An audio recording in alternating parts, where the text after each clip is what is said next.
Dalam jurnal yang berjudul Tari Topeng Malangan sebagai Alternatif Wisata Budaya di Kota Malang, Tari Topeng Malangan diciptakan oleh Airlangga, putra Dharmawangsa Beguh yang berasal dari Kerajaan Kediri.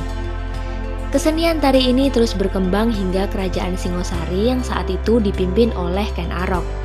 Ia menggunakan tarian ini sebagai upacara adat.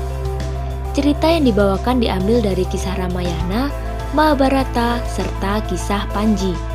Selain digunakan dalam upacara adat, tari topeng Malangan juga sering dibawakan saat upacara penghormatan tamu penting pada acara resmi pemerintahan. Hingga kini, tari topeng Malangan masih terus diadakan di Malang, Jawa Timur. Setiap Senin Legi dalam kalender Jawa, tari topeng Malangan diadakan oleh Sanggar Asmorobangun di Malang, Jawa Timur. Tujuannya untuk memuja luhur serta menyediakan sesajen. Kesenian tari ini terus diadakan untuk mempertahankan tradisi budaya Malang. Selain itu, tari topeng Malangan juga rutin dilakukan sebagai perwujudan pesan Mbah Karimun, salah satu maestro topeng Malangan yang telah meninggal dunia.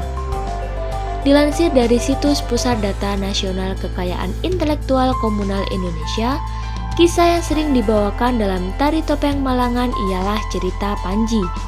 Tokoh yang sering diperankan diantaranya Galuh Chandra Kirana, Raden Panji Inu Kertamati atau Panji Asmorobangun, Dewi Ragil Kuning, Raden Gunung Sari, dan lain sebagainya.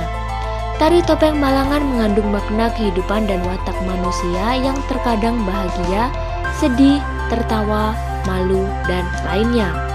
Makna ini bisa dilihat dengan jelas dari banyaknya karakter topeng yang digunakan dalam kesenian tari ini.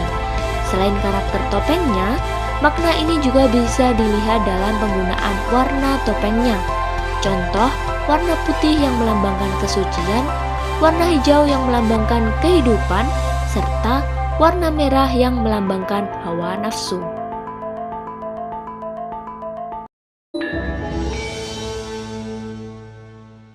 Candi Jago terletak di Dusun Jago, Desa Tumpang, Kecamatan Tumpang, Kabupaten Malang. Menurut Kitab Negara Kertagama dan Pararaton, nama candi ini yang sebenarnya adalah Jajagu. Dalam Pupuh 41 Gatra keempat Negara Kertagama dijelaskan bahwa Raja Wisnuwardana yang memerintah Singosari menganut agama Siwa Buddha, yaitu suatu aliran keagamaan yang merupakan perpaduan antara ajaran Hindu dan ajaran Buddha. Pembangunan Candi Jago berlangsung sejak tahun 1268 Masehi sampai dengan tahun 1280 Masehi sebagai penghormatan bagi Raja Singosari yang keempat, yaitu Sri Jaya Wisnuwardana. Saat ini Candi Jago masih berupa reruntuhan yang belum dipugar. Keseluruhan bangunan candi berbentuk segi empat dengan luas 23 x 14 meter. Atap candi sudah hilang, sehingga tinggi bangunan aslinya tidak dapat diketahui dengan pasti. Diperkirakan bahwa tingginya mencapai 15 meter. Bangunan candi menghadap ke barat, berdiri di atas batu setinggi sekitar 1 meter dan kaki candi yang terdiri atas 3 teras bertingkat. Makin ke atas, teras kaki makin mengecil sehingga pada lantai pertama dan kedua terdapat selasar yang dapat dilewati untuk mengelilingi candi. Untuk naik ke lantai yang lebih atas, terdapat 2 tangga sempit di sisi kiri dan kanan bagian depan atau barat. Lantai yang terpenting peranannya dan tersuci adalah yang paling atas, dengan bangunan yang letaknya sedikit bergeser ke belakang. Candi Jago dipenuhi dengan panel-panel relief yang terpahat rapi mulai dari kaki sampai ke dinding ruangan atas. Hampir tidak terlihat bidang yang kosong, karena semua terisi dengan aneka ragam hiasan dan jalinan. Cerita-cerita yang mengandung unsur pelepasan kepergian. Hal ini menguatkan dugaan bahwa pembangunan Candi Jago berkaitan erat dengan wafatnya Sri Jaya Wisnuwardana. Sesuai dengan agama yang dianut oleh Raja Wisnuwardana, yaitu Siwa Buddha, maka relief pada Candi Jago mengandung ajaran Hindu maupun ajaran Buddha. Ajaran Buddha tercermin dalam relief cerita Tantri Kamandaka dan cerita Kunjarakana yang terpahat pada teras paling bawah. Pada dinding teras kedua, terdapat lanjutan cerita Kunjarakarna dan petikan kisah Mahabharata yang memuat ajaran agama Hindu, yaitu Partayacna dan Arjuna Wiwaha. Teras ketiga dipenuhi dengan relief lanjutan cerita Arjuna Wiwaha. Dinding tubuh candi juga dipenuhi dengan pahatan relief Hindu, yaitu peperangan Krishna dan Kalayawana. Di tengah peralatan depan, sekitar 6 meter dari kaki candi, terdapat batu besar yang dipahat menyerupai bentuk tatakan arca raksasa dengan diameter batu sekitar 1 meter. Di puncaknya, terdapat pahatan bunga Padma yang menjulur dari bonggolnya.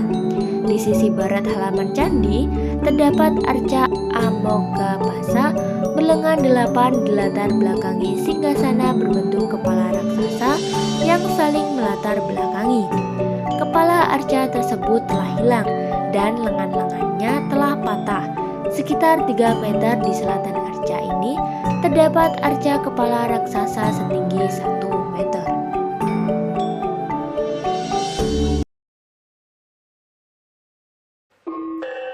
Gamelan merupakan seperangkat instrumen yang dibunyikan bersamaan. Selain itu, gamelan juga dapat diartikan sebagai ansambel atau perpaduan beberapa alat musik seperti diantaranya gambang, gendang, dan gong.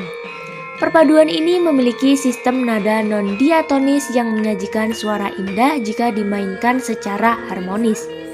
Kata gamelan sendiri berasal dari bahasa Jawa, yaitu gamel yang artinya memukul atau menabuh.